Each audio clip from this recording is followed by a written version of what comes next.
I was just 8 years old when I first felt the house awake around me, though I wouldn't have described it that way back then. It was the winter of my 3rd year living in the tall, narrow house on Slade Avenue, a structure that loomed like a crooked scarecrow, every board creaking with secrets. I remember lying in bed, a child's heart beating quick with fear for no obvious reason. The room was still, the air frosty. Then, from somewhere overhead, came a noise that made my blood run cold, a light, scuttling scrape. The sound of something moving in the attic. I remember thinking, an attic? We have an attic? My parents had never mentioned it, likely because our home had so many odd features they could barely keep track. The place was bizarre by any standard, an old rope-pulled dumbwaiter running from the kitchen to my bedroom, 2 out-of-place fireplaces, a random shower stall set smack in the center of the basement, and a backyard so cramped you couldn't walk 5 paces without touching a fence. Yet, out of all these strange charms, the attic was the one place we never spoke about and rarely visited until the final weeks before we left. At that age, I understood only one thing: the house felt alive. Sometimes I'd hear soft steps overhead, other times walls would sigh with a slow, hollow moan. And in the darkest moments, I sensed the place watching me. Children have vivid imaginations, of course. When I told my parents about the uncanny feeling that some presence hovered above my bed at night, they brushed it off, chalking it up to nightmares. I can't blame them for not believing me. There was enough stress keeping the roof from leaking and the heating from going out midwinter. But even then, I knew something lurked in that house. And it was only a matter of time before we all realized how deeply it had sunk its claws into us. The year we moved in, my parents had been taken by its eccentric charm. Sure, it was tall and thin, ridiculously so, and everything inside looked like it had been designed by a team of lunatics. But the price was right for a family on a tight budget. It had a quirky sense of mystery that appealed to my father's taste for unique architecture. His words: he used to say that it looked like a piece of Victorian whimsy plopped down in a bland 1970s suburb. Within months of moving, though, reality set in. The heating system groaned and rattled, never quite reaching the top floor, so my bedroom was always drafty. The plumbing squealed loudly, especially in the bizarre basement shower stall. Even the 2 fireplaces, once a selling point, proved almost unusable, as their chimneys were precariously lined with old brick that threatened to collapse. My parents lamented the cost, but decided to stay and patch issues as best they could. Love and frustration mingled in their voices whenever talk of the house came up. I kept quiet about the other phenomenon, the phantom footsteps at night, the glimmers of movement I caught in my peripheral vision. Instead, I tried to settle into this place. I spent countless hours playing with the old dumbwaiter, hoisting up plastic dinosaurs, or letting my stuffed animals ride down to the kitchen. That contraption was my private elevator, a secret corridor of sorts that gave me some childish sense of control in a house that otherwise intimidated me. I kept quiet about the other phenomenon, the phantom footsteps at night, the glimmers of movement I caught in my peripheral vision. Instead, I tried to settle into this place. I spent countless hours playing with the old dumbwaiter, hoisting up plastic dinosaurs, or letting my stuffed animals ride down to the kitchen. That contraption was my private elevator, a secret corridor of sorts that gave me some childish sense of control in a house that otherwise intimidated me. Back then, I never guessed how quickly that sense of fun would twist into fear. Even in the early years, I found myself waking at midnight to the slow tap, tap, tap above my head. At first, I told myself it was just the wind or a squirrel that had gotten trapped. But the pattern was too deliberate, more like a footstep than an animal's scurry. On some nights, I Sensed a presence right behind the drywall, like it was leaning down, trying to listen to me. Breathe. My father hired a pest control company, but after an hour of banging around the attic, the man came downstairs empty-handed. No droppings, no nest, no signs of animals, he reported. Honestly, that attic's in better shape than the rest of the house. He laughed. My father nodded along, unconvinced but unwilling to shell out more money for a second opinion. Meanwhile, I just shuddered, sure the intruder would return once no one else was watching. It did. The next evening, the footsteps were louder, and they seemed heavier, too, like whoever roamed above had grown bolder. Our basement was stranger still. It had a gnarled old water heater, a washer and dryer that constantly tripped the circuit breaker, and, bizarrely, a single shower stall in the exact center of the cement floor. No walls around it. No logical reason for it to be there. When I was younger, I liked to imagine it was some spy's hidden lair or a failed attempt at building a second bathroom. But whenever I ventured down there, I felt as if the basement itself recoiled. The fluorescent light flickered, the air was damp with an odd metallic tang, and a sense of wrongness crawled over my skin. One evening, while my parents were preoccupied with other repairs, I went to grab an empty box from the basement for a school project. I stepped off the last stair and froze. The overhead light was off. Something in the corner was scraping against the cement floor, an eerie, steady scratch. My chest went tight. I tried to crane my neck to see what might be there, but the darkness was nearly absolute. Then, as if in response to my presence, the shower stall's faucet turned on by itself, releasing a rust-tinged trickle of water that spattered loudly onto the drain. I stumbled back against the wall, heart hammering. The water hissed, the light overhead flickered, and the scraping sound stopped. For a split second, I could have sworn I saw a figure shaped like a person hunched behind the shower stall, too tall to be real, too still to be human. In the next flicker, it was gone. I sprinted upstairs, panting. When I later tried to explain to my dad, he told me the faucet handle was old and loose, probably jostled open by changing water pressure.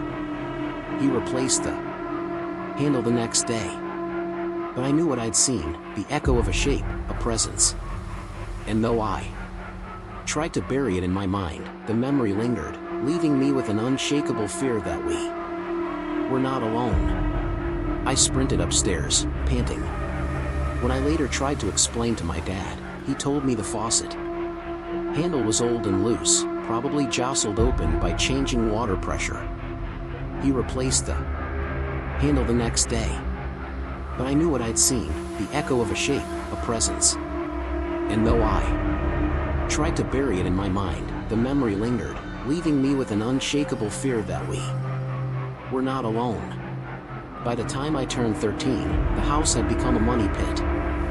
My parents were exhausted and broke from constant fixes, patching leaks, dealing with faulty wiring, and tackling the avalanche of minor disasters that never ended.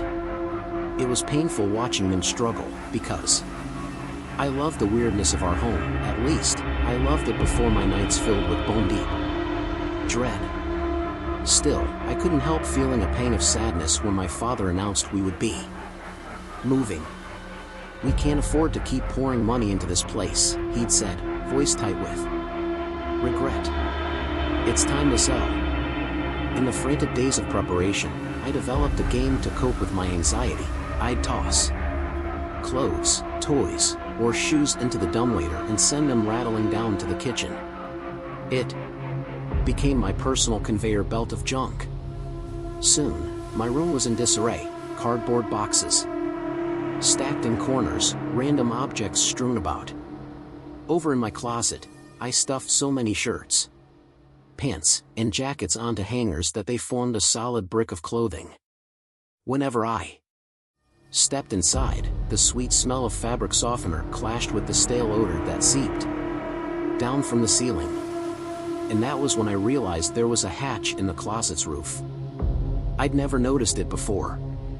It was hidden behind the top shelf, just a small square of plywood, with a metal ring for lifting. Something about that ring sent a jolt of adrenaline through me. Perhaps some primal part of me understood that I'd finally found the source of those footsteps, the place where it had been lurking all these years. That same afternoon, I convinced myself to open the hatch. My parents were busy hauling furniture into the moving van, so no one was watching. I climbed onto the pile of squashed clothes, braced my trembling hands on the hatch, and gave a firm tug. The panel lifted with a groan, exhaling a breath of cold, stale air that carried a faint stench of rot. I wrinkled my nose, but pressed on. Peering in, I realized the attic wasn't pitch black at all. Dim, flickering light glowed from a string of old red Christmas bulbs tacked along the rafters. They cast the space in a sinister haze, each bulb quivering in dull incandescence as if powered by some leftover charge. The boards under my palms felt gritty and damp, and every nerve in my body screamed for me to climb back down. Instead, curiosity, or some deeper compulsion, pulled me forward until I could heave myself into the attic. I expected dust and cobwebs, maybe a few random boxes. What I found was far worse. The first thing I saw was an old metal gurney, like something from a hospital morgue, loaded with blankets, pillows, and shredded sleeping bags. Next to it stood a mint green refrigerator, crusted with rust at the edges. The hum of its motor indicated it still worked, though how it had power up there I couldn't imagine. And then, the bones. And then, the bones. I almost screamed, but my lungs locked. Dozens, no, hundreds, of bones were stacked in clustered piles around the attic center. Some were enormous, bleached white and smooth. Others were small, twisted, blackened at the edges. I spotted what looked alarmingly like a human jawbone wedged under a cracked rib. And in two spots, the bones had been burned to charcoal. The floor around those scorched piles bore scrawled words, scratched or smeared in black. I leaned closer, my eyes adjusting to the gloom. Amid the smudges of soot, I recognized repeated letters forming a single word, again and again. Sorry. Sorry. Sorry. It was as if someone had tried to apologize to the walls themselves, over and over, using bone char as their ink. I stood there, heart slamming against my chest, mind struggling to process. This was no child's imagination. Something, or someone, had lived here. And they had collected these bones, or created them, or worshipped them. A wave of dizziness rocked me. A sudden shuffle of movement ripped me from my shock. Something just behind the gurney scuttled across the attic, a shape so dark it seemed cut from the shadows themselves. I caught a glimpse of impossible angles, like limbs bending backward, and a head that jerked in a disjointed manner. Another wave of that rancid stench hit me, and the Christmas lights flickered. Run, my instincts roared. I backed away, nearly tripping over a pile of vertebrae. Then, from that shape in the darkness, I heard the faintest whisper. It sounded like a pleading moan, a single breath of anguish that might have been a word. Sorry. That was enough to break my paralysis. I turned and dove back through the hatch, stumbling into my closet. I landed hard on the clothes brick, sending hangers clattering. Slamming the hatch shut, I pressed my back against the closet door and gasped for air. My heart felt like it might burst. Yet even through the thick walls, I caught a final scrape overhead, like something dragging across the attic floor, softly, methodically. I wanted to tell my parents immediately, but fear paralyzed me. I just found a hoard of bones. possibly human, stuffed in our attic. I didn't know what to say or how to say it. That evening, once I mustered the courage, I blurted out the story as best I could. Predictably, they were skeptical. Bones? My father echoed. Are you sure it wasn't just leftover junk? Maybe you saw some insulation or old plaster. My mother's face showed concern, but also doubt. Still, she agreed to check in the morning with my father. We had only a few days left in the house anyway, so they decided to handle it after finishing the day's packing. Night fell, and the tension in the house became unbearable. My bedroom light flickered, the overhead bulb dimming despite no storm outside. The old dumbwaiter ropes rattled on their own, creaking gently, as if someone was tugging them from below or above. Footsteps pounded across the attic floor, more furious than ever. The walls seemed to vibrate with resentment. I was wide awake, a blanket clutched around me, watching the ceiling with terrified eyes. Night fell, and the tension in the house became unbearable. My bedroom light flickered, the overhead bulb dimming despite no storm outside. The old dumbwaiter ropes rattled on their own, creaking gently, as if someone was tugging them from below or above. Footsteps pounded across the attic floor, more furious than ever. The walls seemed to vibrate with resentment. I was wide awake, a blanket clutched around me, watching the ceiling with terrified eyes. At 3 a.m., a heavy thud reverberated through the house, followed by a crash of glass shattering. My parents bolted out of bed. "Stay here," my father told me, grabbing a flashlight. Naturally, I ignored him and followed into the hallway. The air smelled burnt, like charred wood or singed hair. My mother coughed and covered her mouth. We crept past the guest room, heading toward the landing to the attic door, normally in the upper hallway. Another thud made us all jump. My father aimed the flashlight upward.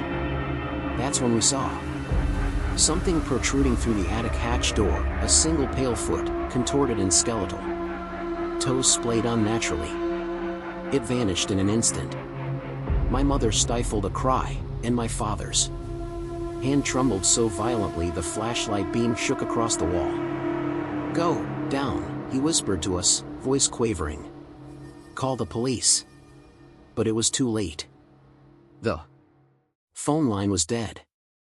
Every time we picked up the receiver, we heard only static. "Check the breaker," Dad barked, trying to maintain calm. My mother rushed off to the basement, but I clung to him, too petrified to move. Suddenly, the attic hatch burst open, slamming against the ceiling with a force that splintered the wooden frame. The flashlight caught the reflection of bone piles overhead.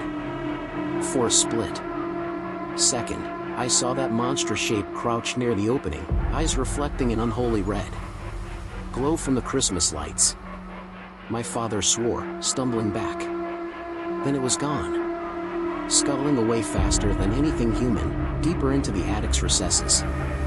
We retreated to my room, slammed the door, and shoved a dresser in front of it. My father groped for his cell phone, cursing when he realized there was no signal, just endless searching on the screen. Rain had started outside, which quickly swelled into a thunderous downpour, but the abruptness of the storm felt unnatural, as though the house itself had summoned it. Wind rattled the windows, lightning flashed. Minutes later, my mother found us, her face ashen. She discovered the basement half flooded from the storm's runoff, and the circuit breaker was sparking. She was lucky not to have been electrocuted. Water had soaked her jeans up to the knees. We huddled together, my father's flashlight our sole illumination, the storm howling. Upstairs, the attic hatch banged repeatedly, each impact shaking the walls. And always, that stench drifted down, rot, burnt hair, and something pungently chemical, like decaying flesh. My parents exchanged terrified glances. They knew now I wasn't imagining a thing. Morning brought little relief. My parents, shaken but determined, called the police from a pay phone down the street. It took hours for an officer to arrive. Our street was partly flooded. Power lines were down. By the time the officer finally climbed into the attic with his gun drawn, the bones were gone. Not a single skull or femur remained. All that lingered was a faint reek of stale air and a few burnt patches on the floor. But it was all here, I insisted, voice shaking. I pointed at the open space beneath the rafters. Piles of them, too, were burnt black. There was a refrigerator, a gurney. My father echoed my words, but he sounded uncertain, as though questioning his own memory. The officer gave us a stiff nod, politely suggesting maybe we'd seen old debris in poor lighting, or a rummaging raccoon that startled us. My mother wrapped a blanket around me, refusing to let me out of her sight. But it was all here, I insisted, voice shaking. I pointed at the open space beneath the rafters. Piles of them, too, were burnt black. There was a refrigerator, a gurney. My father echoed my words, but he sounded uncertain, as though questioning his own memory. The officer gave us a stiff nod, politely suggesting maybe we'd seen old debris in poor lighting, or a rummaging raccoon that startled us. My mother wrapped a blanket around me, refusing to let me out of her sight. We urged the officer to check the basement, to see the flooding, the weird shower stall, the burn marks. He poked around, but found nothing suspicious, just an old stall with rotting tile and a damp concrete floor from the storm. Before leaving, he quietly advised my parents to get some rest and try not to stress out too much. The look in his eyes said he thought we were unhinged.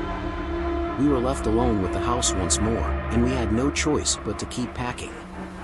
We couldn't afford a hotel. My father tried to maintain composure, but I could see the haunted expression in his gaze. My mother hovered near me constantly, jumping at every faint sound. The storm tapered off around noon, leaving the house in a gloomy hush.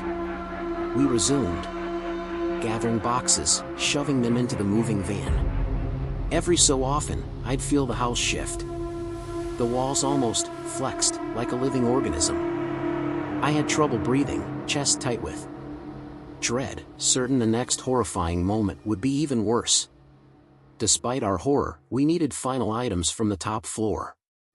My father refused to go up alone, so we crept together, hearts in our throats, boxes clutched in sweating hands. My mother stayed on the second floor landing, arms shaking as she hovered near the phone, just in case it came back on. At first, the attic appeared empty. The Christmas lights overhead flickered, half burned out. The refrigerator was still there but silent, no longer humming. One of its doors hung ajar, revealing rusted wire shelves. No sign of the gurney. No bones. No scribbled messages. Everything was eerily tidy. Then I saw faint black smudges on the rafters. I squinted and recognized the partial letters. Sore. My stomach churned. Something had tried to wipe the words away, but hadn't fully succeeded. My father knelt to examine a scorched spot on the floor. These are definitely burn marks, he muttered. We're not crazy. He looked up, meeting my eyes with a mixture of fear and validation. We turned to leave, but the attic hatch slammed shut on its own. My father shouted, grabbing the handle, only to find it wouldn't budge, as if someone was holding it from the other side. In the weak glow of the half-dead Christmas lights, a cold hush settled around us. Then, from the corner near the fridge, came a raspy inhalation, followed by an elongated exhale. My skin turned to ice. The shape emerged again, tall and impossibly thin, its limbs contorted, bones protruding in places where no joints should exist. Its face was obscured by darkness, but I sensed eyes gleaming with an unholy hunger. My father raised a hand, voice trembling. "We just need to leave. Please." The figure jerked forward, moving in a twitching, unnatural gait. My father grabbed a broken piece of wood from the floor and brandished it. I huddled behind him, tears streaking my cheeks. Something flickered in the creature's face, regret, rage, or a horrifying amalgam of both. Then it lunged. The figure jerked forward, moving in a twitching, unnatural gait. My father grabbed a broken piece of wood from the floor and brandished it. I huddled behind him, tears streaking my cheeks. Something flickered in the creature's face, regret, rage, or a horrifying amalgam of both. Then it lunged. Time slowed to a heartbeat. I felt the figure's cold presence like a cloud of rotting breath. My father swung the board, making contact with a sickening crunch, but the creature hardly recoiled. Instead, it grabbed him, wrenching his arm at a savage angle until I heard a snap.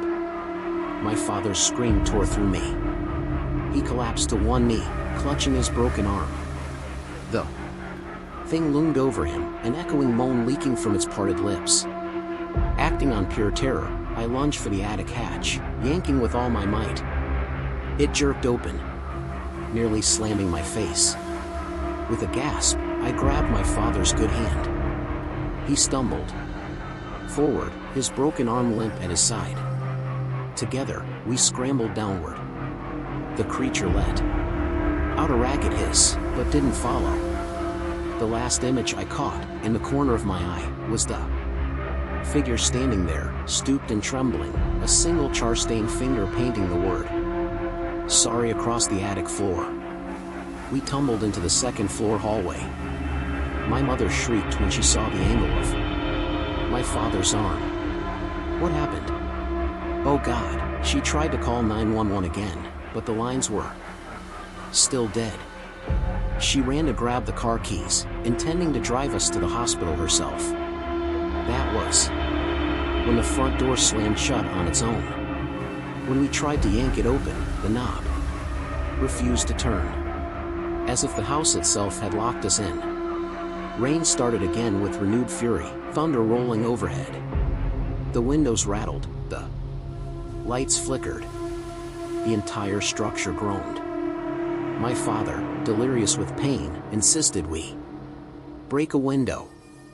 But the ancient glass, though it looked flimsy, refused to shatter under the blows of a fireplace poker. Cracks formed, yet the windows held. Lightning flashed, and from the corner of the living room, we heard a slow scraping. Both my mother and I spun around. The dumbwaiter's rope was moving of its own accord, the wooden box rattling in the walls. Then came a dull thud of something heavy dropping into it. My stomach knotted. I inched closer, forcing myself to peek into the dumbwaiter's little door. Inside lay a single bone, long, yellowed, clearly not an animal's. It might have been a child's femur, slender and small. Next to it was a folded scrap of paper. My mother reached in with trembling hands to grab it. In the gloom, we read the smeared letters. "I'm sorry. I'm sorry. I'm sorry." It wasn't just one sorry. The page was covered in them, over and over, a frantic litany of guilt. Terror threatened to choke me. Something in that house was aware of us, toying with us, sending messages through the dumbwaiter. And we were trapped. My father moaned, beads of sweat dripping down his gray face. "We have to get out," he whispered. My mother and I exchanged a desperate look. Together, we rushed upstairs, half supporting him, hoping we might break a window on the second floor or call for help from the roof. The house's lights flickered again. This time, all of them went out. My father moaned, beads of sweat dripping down his gray face. "We have to get out," he whispered. My mother and I exchanged a desperate look. Together, we rushed upstairs, half supporting him, hoping we might break a window on the second floor or call for help from the roof. The house's lights flickered again. This time, all of them went out. In total darkness, save for occasional lightning, we navigated the second-floor hall. A clap of thunder shook the walls, and for a moment, I saw a flicker of the monstrous shape at the far end. Its face caught in the flash, an almost human visage twisted by agony. Then blackness fell. Footsteps hammered the floorboards. My mother screamed, pulling us into the master bedroom and slamming the door. We overturned a dresser against it, hearts pounding. She fumbled for the lamp, found nothing. The entire house was in silent, oppressive midnight. Against the window, wind howled. We tried to open it, but it stuck, swollen by water and warped frames.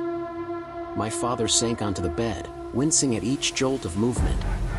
Rain pelted the glass. For a moment, I listened to my own ragged breathing, mind racing for solutions.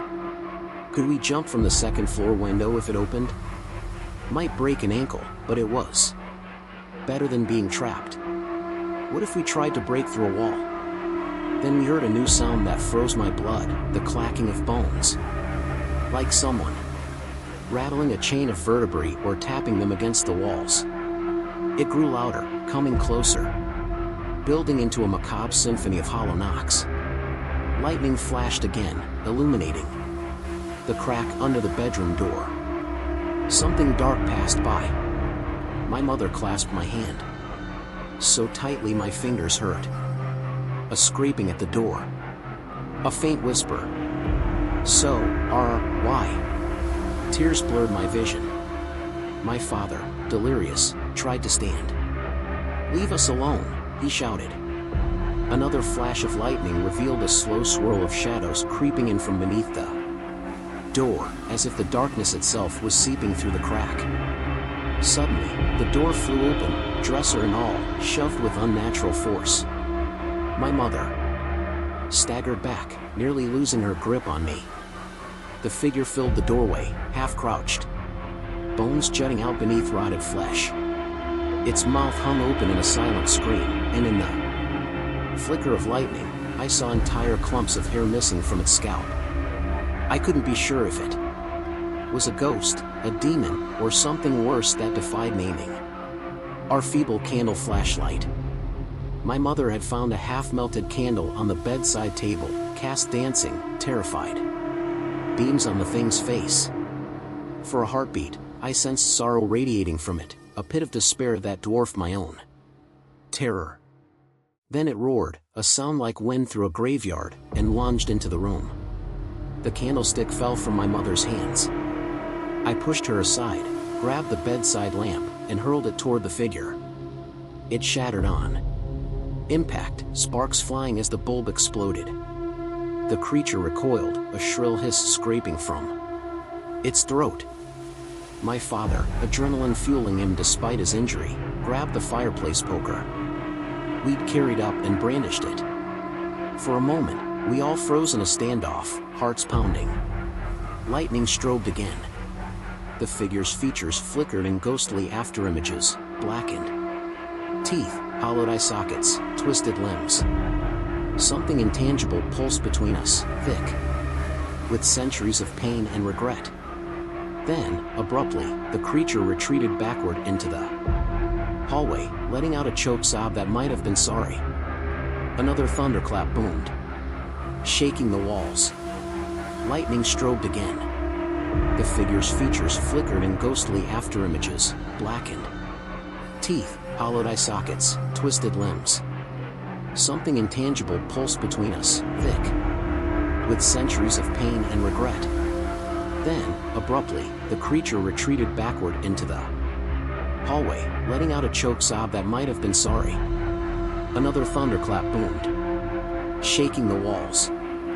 We lost sight of it.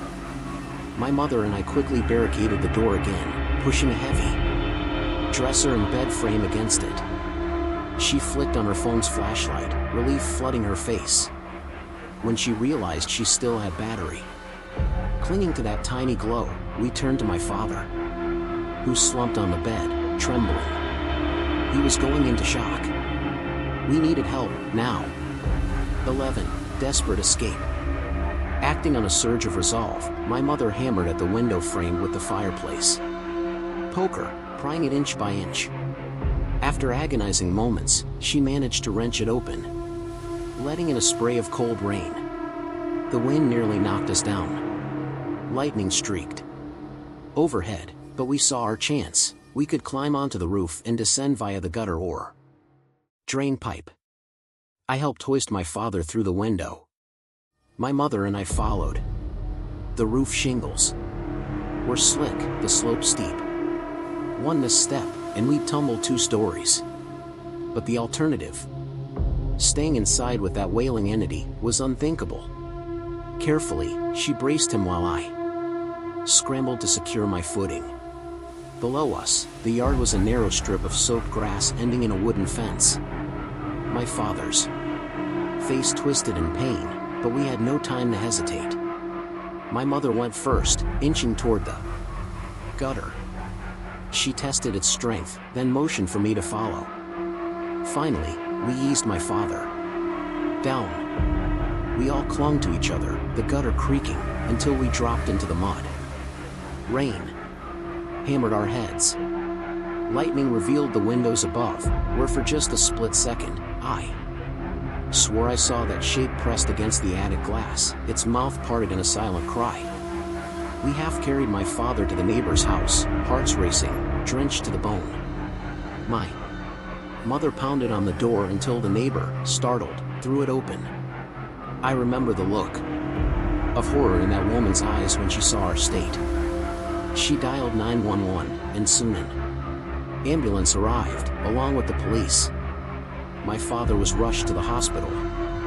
My mother tried to explain that something, attacked us in the house. But the officers, the paramedics, they responded with concerned nods and cautious glances. Lightning crashed over the old house, painting it in white streaks of menace. Over the following days, as my father recovered, the police investigated. They found nothing to support our claims. No bones in the attic, no scrawled messages, no monstrous occupant. The water damage in the basement was real, but everything else might as well have been a fever dream. Our neighbors avoided us.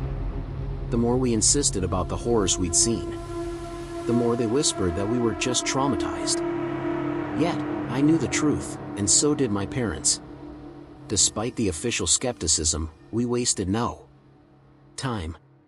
We returned in broad daylight, accompanied by a grim-faced officer, to remove our last belongings. Each room felt subdued, as if the house were playing dead. No footsteps overhead, no flickering lights, no trembling floors. But I sensed it, still there, coiled in the rafters like a spider waiting to strike. Yet, I knew the truth, and so did my parents. Despite the official skepticism, we wasted no time. We returned in broad daylight, accompanied by a grim-faced officer, to remove our last belongings. Each room felt subdued, as if the house were playing dead. No footsteps overhead, no flickering lights, no trembling floors. But I sensed it, still there, coiled in the rafters like a spider waiting to strike. On our final walkthrough, I stopped by the dumbwaiter. Something compelled me to open it. One last time. There, in the little box, was a single dried bone fragment, a small chunk of vertebra, or perhaps the joint from a finger. Next to it lay a folded scrap of paper, blank. The word sorry was scrawled in ghostly white across the inside, so faint it was almost invisible.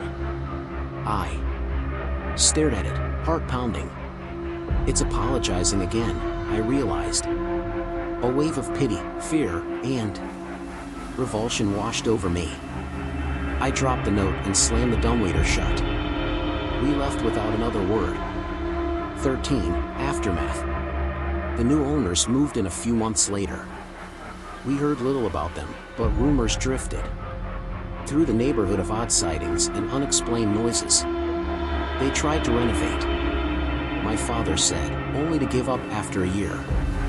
The house went back on the market soon after. In nightmares, I still see that shape, hunched and trembling, eyes blazing with a dreadful plea for forgiveness. I wake in a cold sweat, the memory of that rotting smell vivid as if it's in my own bedroom. Sometimes, I wonder if the presence was a tortured soul shackled to that place. A victim of whatever grisly acts were committed in the attic's past. Other times, I suspect it was never human at all, but something that fed on sorrow and guilt. That might explain why. It scrawled sorry everywhere, as if trying to channel remorse or store it like a reservoir of anguish. Whenever these thoughts become too overwhelming, I remind myself that I survived. My father's arm healed, albeit with constant aches. My mother's nerves eventually steadied, though she hates thunderstorms now. We found a new home, far away, with wide windows and no claustrophobic attic. And yet, 2 years after we moved away, while driving through the old neighborhood for a family friends gathering, I passed our former house. My palms went clammy. My heart hammered. Rain pelted the windshield, distorting my view, but I could still make out the tall, thin shape of that lonely structure looming above the sagging fence. A child's bicycle lay rusting by the front steps. The windows were dark except for the attic window. In that highest pane, a faint red glow flickered, like the old Christmas lights. For a few seconds, I thought I glimpsed a silhouette there, pressed against the glass, long arms raised as if beckoning. Then, in a flash of lightning, it vanished. My father, behind the wheel, asked if I was all right.